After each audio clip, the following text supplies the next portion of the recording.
Financial leadership is changing. CFOs no longer record history. They make history. This podcast will help you become a better leader, strategic thinker, and digital visionary. Welcome to Secrets of Rockstar CFOs, the ultimate podcast for chief financial officers. Follow along as Jack McCullough engages in exciting chats with accomplished CFOs, learning how they overcame obstacles and positioned their companies for the future. Here's your host, Jack McCullough.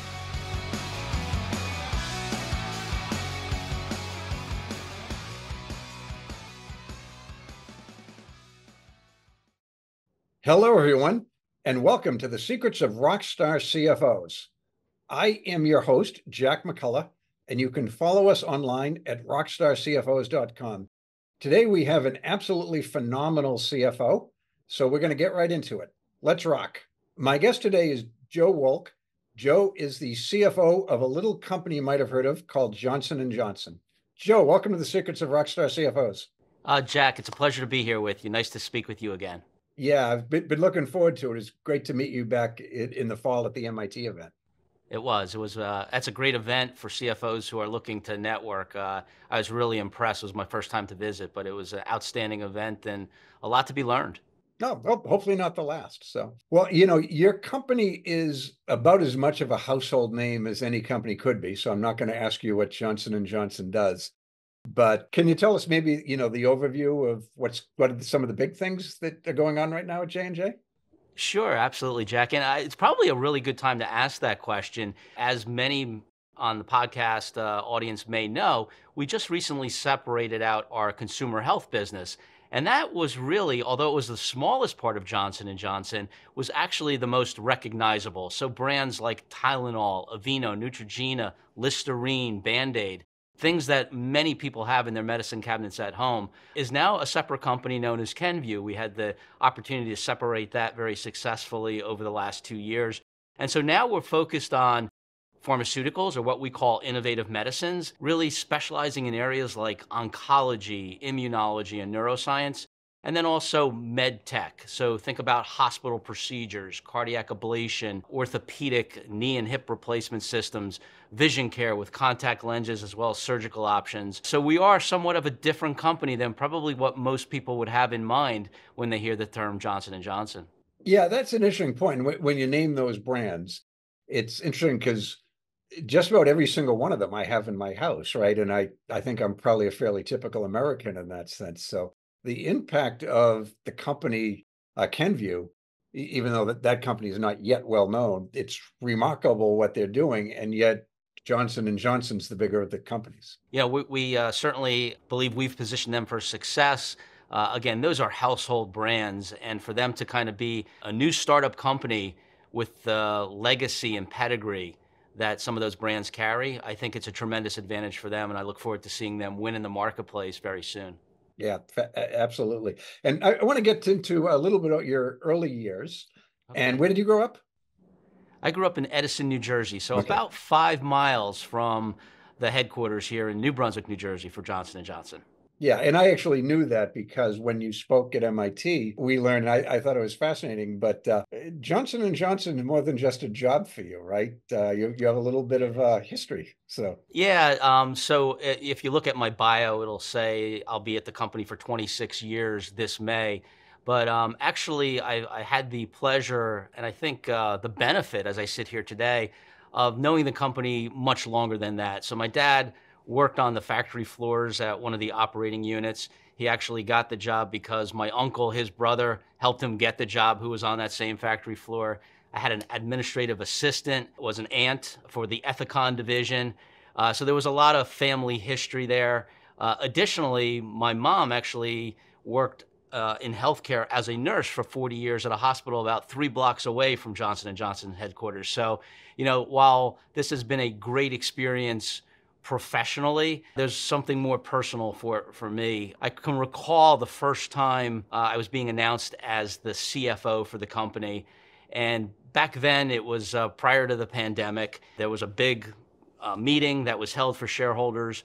And they kind of had the board and the management team kind of, I guess, partitioned off with one of those velvet ropes, as you can imagine.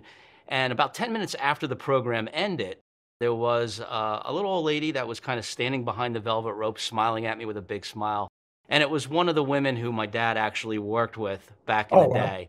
So, whenever things get maybe a little bit rough here at J&J, I certainly have more than just professional motivation. There's a personal motivation because not only was she somebody in the community, not only a shareholder, not only somebody who worked with my father and was an employee of the company, but also somebody who at that age was probably using one of our products as well. So we benefit greatly by working in an industry that's just so personal. You think about healthcare. If it's not ourselves, it's somebody very, very close to us who's going to experience some affliction. And to think that even in finance at Johnson & Johnson, we can be part of that solution is very, very satisfying. Yeah, and that's such a cool story, right? To think your dad and your uncle working on the factory floor, and you'd be running the entire finance organization for the company just, Yeah.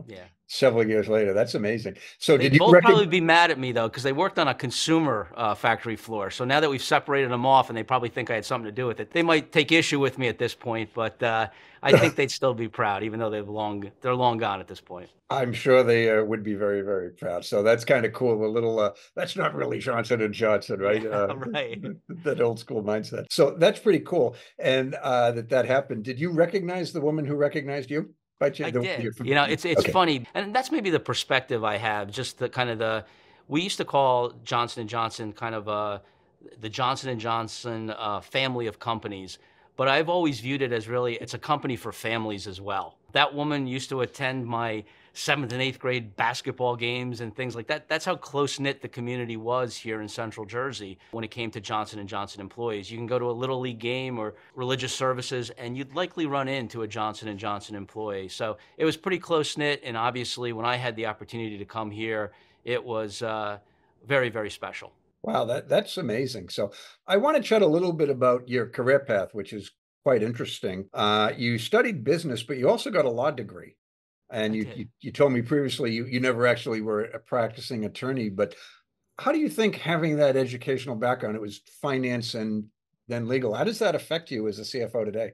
Yeah, so you're right. I never practice. As I say, I only play one on TV. I would say what's very interesting about law school, and I was actually working as an accountant or financial analyst during the day and going to school at night 4 nights a week.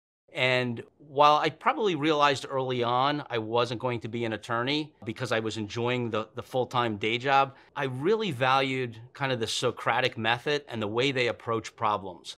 So if you think about it, they have an issue, they apply some rule of law, they apply the fact pattern, and then they come to some kind of conclusion.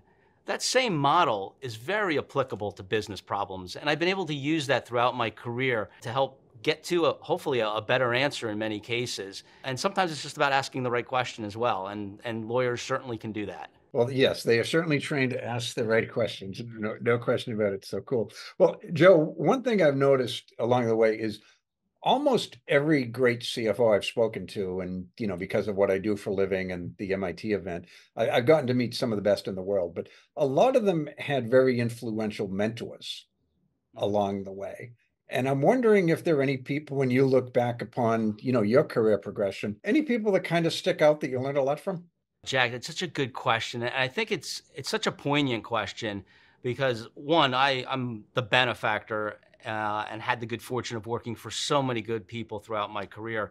And I think a lot of people focus on really the job content, but an underappreciated element when somebody's taking a new role is who am I going to be working with? Who am I going to be working for? It's had a profound impact on my career. And I'll run through maybe a quick inventory of those that come to mind. And I know I'm going to leave somebody out, so I'll apologize in advance to that individual or two. But I think in my early days, when I started with a company known as Amatech, there was a gentleman by the name of Bob Yanarell, very close to the end of his career, took a chance on a kid who and put me in business situations I probably had no business being in. But he also kept me very grounded. At the time, kind of the in vogue thing was don't take your next job until you know what that's going to lead to after that. And I brought that kind of philosophy to him, and he kind of, slouched in his chair a little bit, furrowed his brow, bridged his glasses down. He says, I don't know, son. In my day, I used to do a good job with the one I had, and things usually worked out. And it was just such grounding advice that kind of sticks with me today and has stuck with me throughout my career. Another gentleman who was the CFO of that organization, John Molinelli, was just so astute. You'd hand him a 50-page report that he's never seen before. He'd be able to go to page 47 and find the error that was in the report.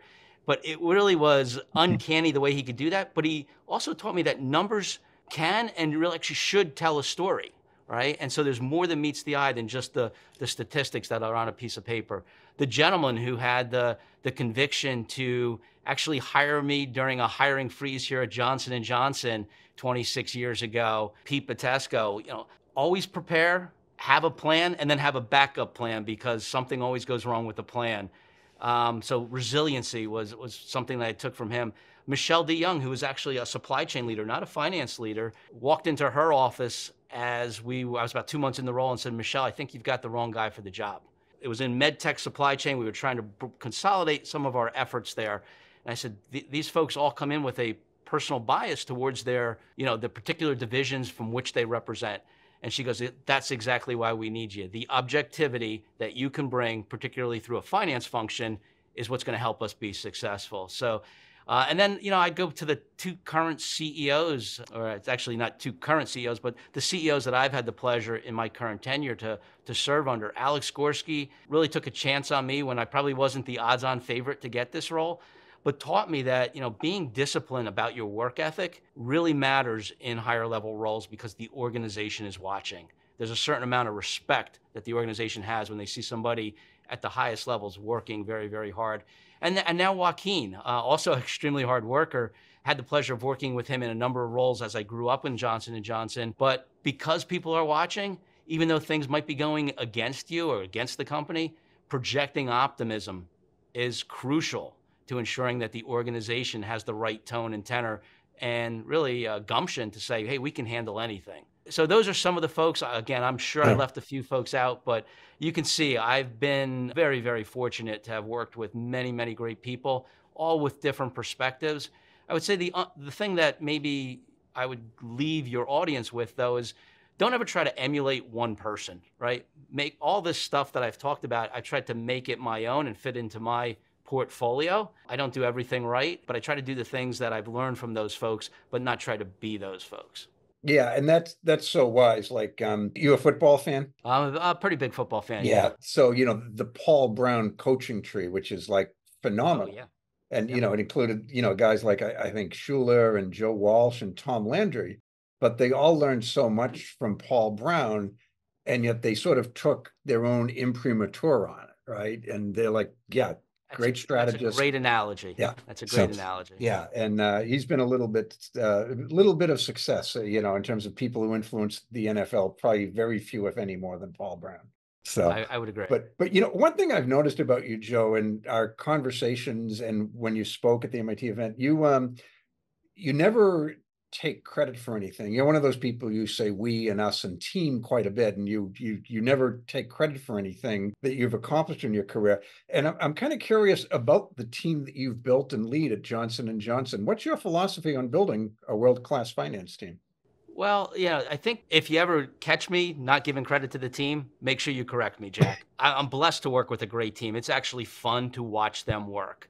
They're not territorial. They run to the problem. They say, how are we going to figure this out for Johnson & Johnson? How are we going to figure this out for Johnson & Johnson Finance? So I think finding the right people is critically important. But one of the things that I think builds a great finance team is you have to have a healthy respect and appreciation for the debits and credits. That is our ticket to entry for the dance. Mm-hmm. And being able to make sure that we are on solid footing, that our reporting and our analysis is accurate, instills confidence in the rest of the business. One of the mantras that we have in Johnson & Johnson Finance, and I can't take credit for this, it predates me, probably even my predecessor, but we fashion ourselves as being business leaders with a finance expertise. And I think that's critically important. So the finance expertise I explained about with the debits and credits, but having the business sense, understanding that problem solving is also part of your remit is critically important. And I think while the rest of the business values the finance function here at Johnson & Johnson, I'll also add that it's really what makes the role fun. when you can understand, like, listen, accounting, debits and credits doesn't sometimes matter what the widget is. You're going to record it. It doesn't matter how many commas are in the number. If you got that right, that's good. But when you can understand the business and in our business, it's so critically important. How can we get to a new patient population? How can we help the business leaders see around corners? And again, we bring that level in the finance function of objectivity. I always say, I want my commercial folks to believe they can sell anything. I want my R&D folks to believe they can invent anything. And then I want to kind of bring it with the finance function to some normalcy of truth, right? What does the analysis tell you that is likely to happen? Not that that's always the dispositive answer, right? Sometimes for strategic reasons, you may go after that moonshot, but often it's a really good part and a critical part of the dialogue when making business decisions. Yeah, I love that philosophy. And a friend of mine, Judy Romano, she's a very successful CFO. She always says, I'm not a financial executive. I'm an enterprise-wide executive who happens to be an expert in finance. And, it's a good way of framing it. And you frame it the same way with your team. And, the pride that you have in the team, it just, it sort of leaped off the page, so to speak, when you were talking at Oh MIT. yeah, So, it's immense pride. They're just a fantastic group of individuals, and that's where it really starts. They're good people to begin with, right? yeah. And so there's a So, level of trust and camaraderie. I really like when people leave the finance function and then go run a different part of the business. About, I'd say 7 to 10 years ago, people would leave the finance function and then they never come back. So they must have been really, really smart because they never came back to the grind of finance. so, But now we're getting people back. And they come back with such different perspectives. So they are truly living into this, hey, I'm a business leader with a finance expertise. And if I think down the road, maybe even it's here now, you see functions starting to meld together. Leadership teams are about solving problems, not, hey, well, this is the accounting answer, this is the HR answer, this is the IT answer.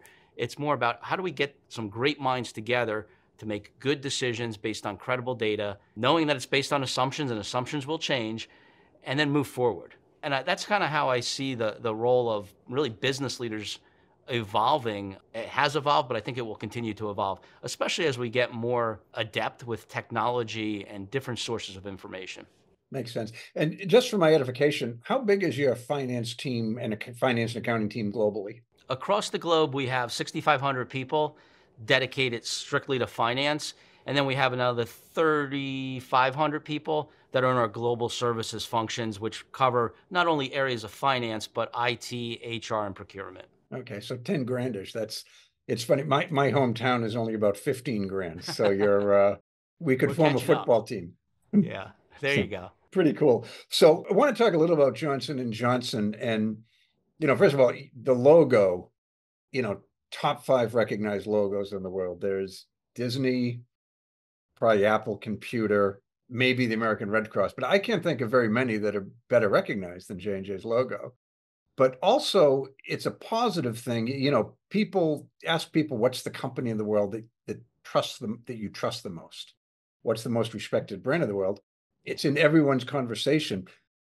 As a member of the leadership team, how do you sort of, live day to day to make sure that you're honoring that trust that we all have in you?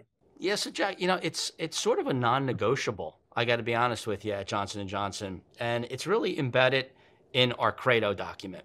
And I don't know if you've had the chance to look at it or your audience has had the chance to look at it. It's 4 quick paragraphs, and it was devised 80 years ago by the grandson of one of the founders, one of the founding Johnson brothers, Robert Wood Johnson. He penned it a few weeks before the company went public on the New York Stock Exchange. And he very simply laid out in 4 paragraphs, here's our responsibilities, here's what we're about as a company. That first paragraph addresses the patients, the physicians, the mothers and fathers who we are intending to service and make their lives better. The second paragraph focused on employees and employee welfare, making sure that not only do they get a fair wage and have adequate benefits. Again, this was in a time when, there was pretty big struggles between labor and management. So back in the 40s, pretty profound and really somewhat of a visionary to put that in as, hey, we're going to treat employees right where they feel fulfilled by their job. The third paragraph focused on the communities in which we live and work. And then the fourth paragraph talked about shareholder return. And so in my mind, it was kind of ESG to a large extent before Mhm. ESG was even a glimmer in someone's eye. What I really like about the document is the word must appears more than 20 times. And that's a very unambiguous, unequivocal word, right? It doesn't say, hey, well, we'll leave that to chance. It creates a healthy tension. You got to find the right balance between all those constituents, but it's very clarifying. And I know that, personally, I make decisions just looking at that and say, okay, what's the right thing to do? Even if it's going to mean something that's maybe not the most profitable thing to do. Yeah, no, that's a great point. Like on the word must, right? I mean, if you placed it with, even if you placed it with should, Yeah. uh, that's a different level of commitment, right? Different level of commitment. Yeah, So I have noticed sometimes with people when you issue guidelines, like, these are our travel guidelines. There are people, well, I don't have to follow them. They're just guidelines. It's like, no, yeah, you're missing the point. yeah. So, No, but it's funny. I can go, while it'll be on every conference room I go, no matter where I go in the world, the Credo, it's more than words to folks across the 130,000 employee base here at Johnson & Johnson. They try to live and breathe it. In fact, we go as so far to really try to live into it by taking a survey on an annual basis, assessing management's ability and capabilities to live in to those words. So it's known as our Credo survey. It's not, I would say, the average survey that gets a 10 or 15% response rate. Response rates, Jack, for this on an annual basis are, I think last year was 93%, and that's not whoa, uncommon. So the employees look to be heard. They want to improve the environment, but also want to hold people accountable for making sure that environment exists to begin with. 90. I need to talk to whoever's doing that because by day I run a member association, and if I get 20%, I'm tickled pink. It's a Yeah, great it turnout. is. It's truly amazing, but it tells you the level of engagement that exists, and I guess really, quite frankly, the level of importance in today's workforce that some of the elements that were written 80 years ago still have today. Yeah, that's amazing. 80 years. So Yeah, that it's still, what a great document. Well, it's like the US Constitution, right? It was written in the 1770s. How relevant could it be? Turns out it's pretty pretty relevant. relevant. I Yeah, guess that Jefferson guy must have been pretty smart. So, yeah. but I'm sorry, he didn't write that by himself. But anyway, I know you take a lot of pride in sort of J&J and its sense of global citizenship. And, I know you're very committed to sustainability, DEI, and a lot of other initiatives beyond just being profitable.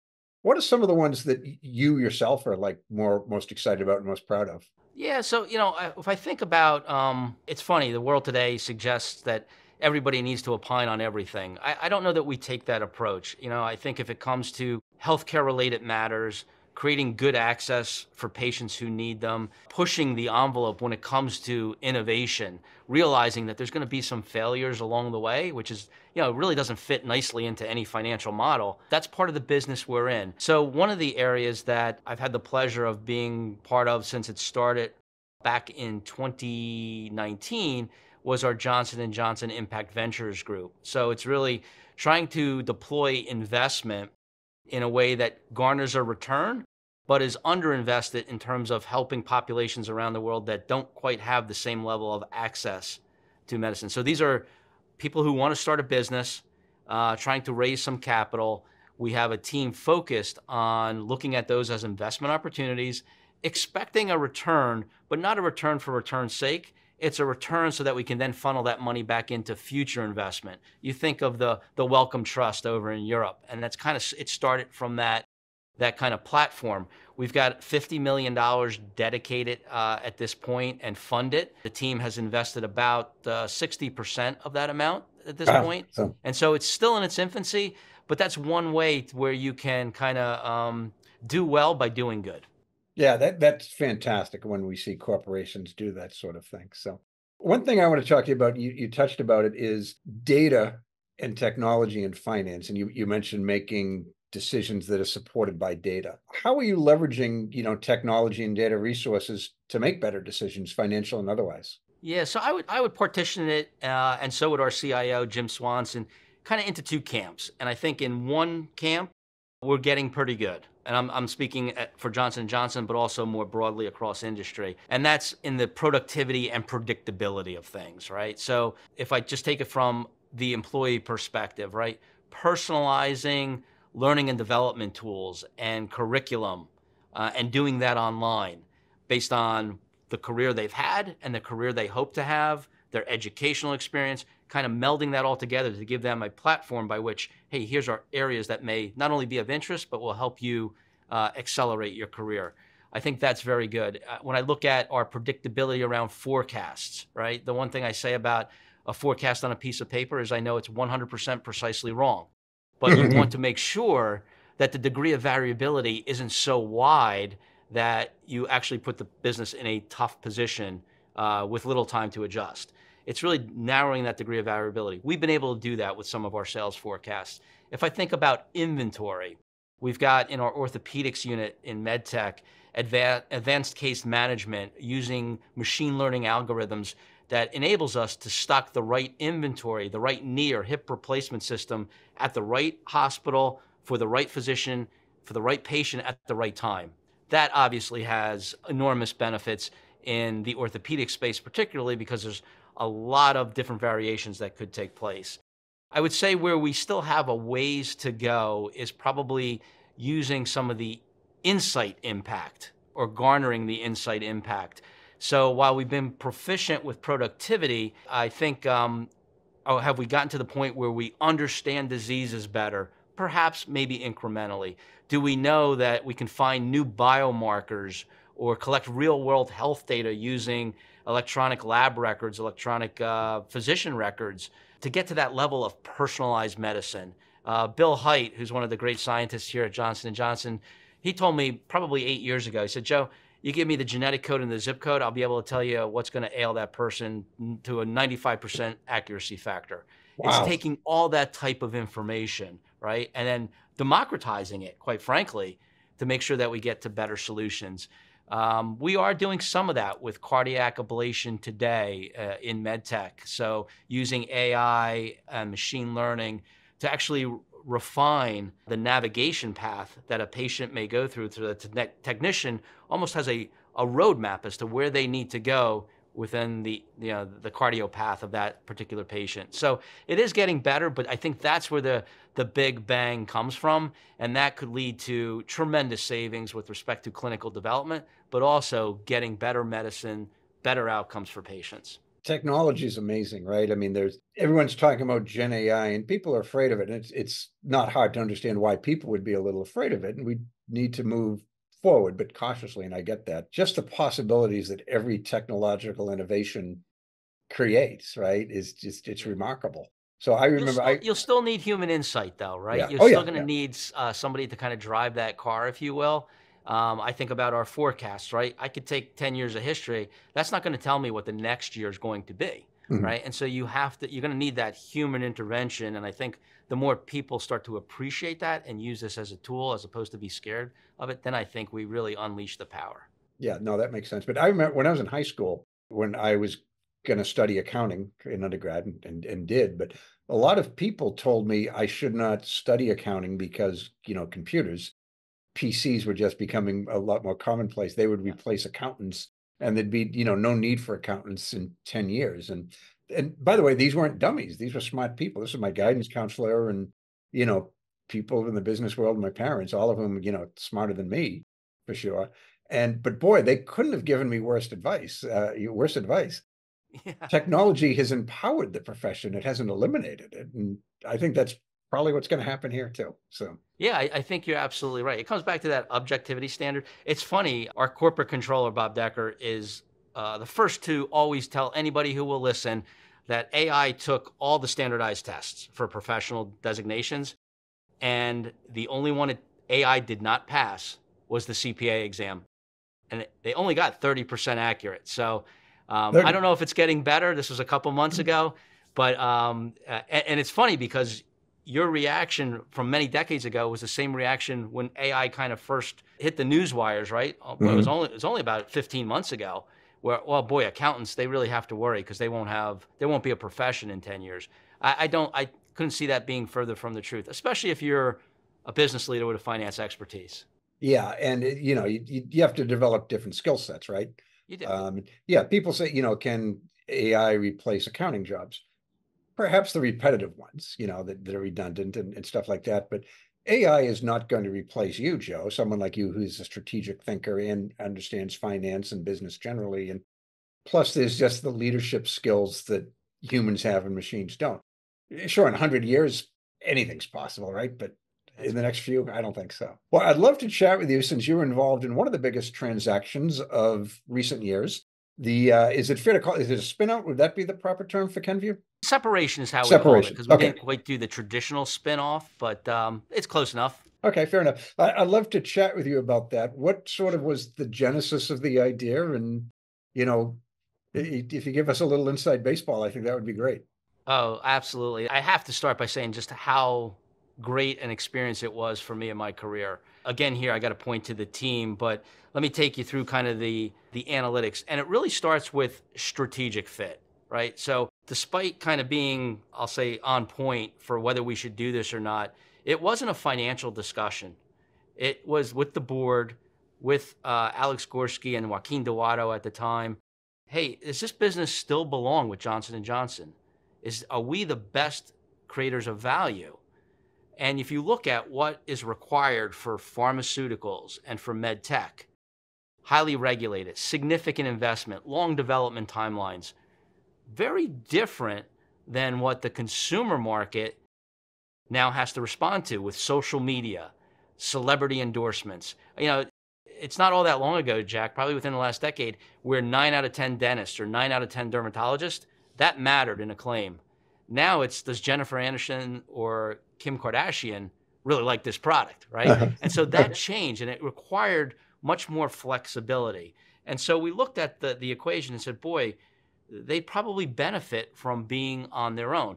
If you think about the capital deployment, capital allocation discussion, I could be looking at an opportunity in pharmaceuticals that the team would bring forward for an acquisition that, yeah, it had risk, but it had the promise and potential for a 15% return versus a consumer product, which probably had no risk, but was more like 8%, which would be very, very good in that market. It's kind of an easy equation. So we were almost doing them a disservice by having them part of our portfolio. And so we made this strategic decision, and then we walked through the math. Can it work? What would make sense? And awesome experience from the standpoint of we all have our calendars that we look at on a Sunday night and say, okay, I'm familiar with that. That's routine. Know what questions to ask there. I'd look at my calendar over the last 2 years related to this project and see 3 meetings related to the Kenvue separation, and I'd run to those meetings. Because at this point in my career, the ability to learn about capital markets, about taking a company public with an initial public offering, operational separations, transition service agreements, things that I'm only going to do once in my life, was really, really thrilling. And then I think having the team. So we did not treat this as, okay, you got to run the day job and then you're going to do this on the side. We said, nope, we don't just need a team of people to do this. We need some superstars. So I had the great pleasure of, you mentioned Paul Brown as a coach. I'll go MBA on you, and I'll say Phil Jackson when he had the Chicago Bulls, right? Kind of felt like Phil Jackson. As long as I brought the balls and they were inflated where the team could practice, we were going to win most of our games. Because I'd look down and I wouldn't only have one Michael Jordan on the floor. I'd have 5, and then I'd look down the bench and have another 10 sitting there ready to go for a specialty if I needed an insight on capital markets or insight on operational separation. And they just did a fantastic job. And there was a lot of learning that I kind of hoped that we keep with us, in that there was no playbook sitting in Johnson & Johnson that says this is how you separate a $15 billion business, right? Right, yeah. We made decisions with imperfect information and then had the courage to course correct once we found out that was wrong. And I sit here today knowing that we didn't get everything right, but I have a hard time thinking what we got dramatically wrong. And it really is a testament to the team where they just wanted to solve problems. They were engaged. They got it done in record time. It's why people who do this for a living, like Goldman Sachs, JP Morgan, and EY, are saying this is kind of the new gold standard. So I take a lot of pride in just how the team was able to react. The organization was multifunctional. It spanned all parts of our organization, and people had a commitment. The one thing that maybe I did, Jack, was make sure we weren't going to lose sight of that timeline. We set out 18 months as an aggressive timeline. We were told by the banks it's aggressive. I worried about project fatigue. You think about these things, and when they get long in the tooth, people start to lose interest. When they can see a light at the end of the tunnel, that's mostly beneficial. And it was also beneficial for the Kenvue team, because at some point, yeah, it was actually very early on, they said, hey, we want to get on with it. We want to be our own company. So from that standpoint, just continuing to drive the team, making those decisions with the imperfect information, I think would serve us all well in business, because the one thing we have today is probably too much information. I don't need more data. I just need the right data. And focusing on that, putting your neck out there saying, I'm going to take 2 steps. And if I got to take 1 step back, you know what? I'm still a step ahead. That's not a bad result.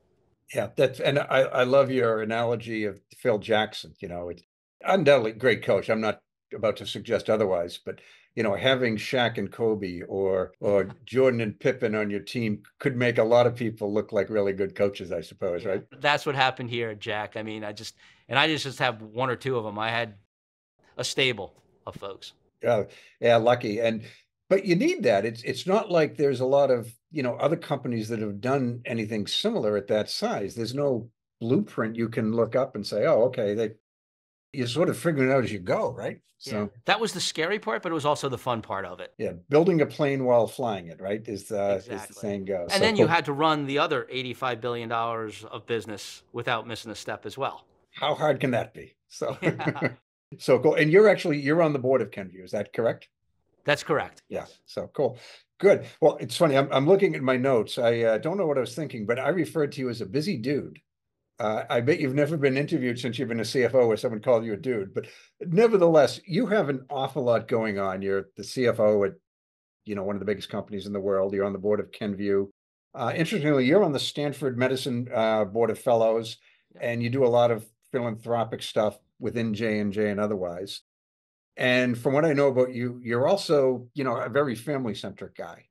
So what's the magic here? I mean, how do you do all of these things and, balance it all? Everybody talks about work-life balance. If you can do it, we all can do it. I don't know, Jack. I think everybody's busy, right? Everybody's got their priorities. Everybody's trying to do many, many things. So I don't consider myself unique in that regard. I do think, that last point you made about family is critically important. My wife understands the dynamics of the job. We also, I think, understand together that balance doesn't mean this, right? And for those who can't see me on audio, I'm kind of taking my hand and I'm just going on a straight line. There's peaks and valleys. And I think when you see that there's going to be a valley in terms of your workload, take advantage of that moment in time and do stuff with your family, realizing that balance is going to come over time. Doesn't mean it's calm seas all the time. So that's been helpful from that perspective.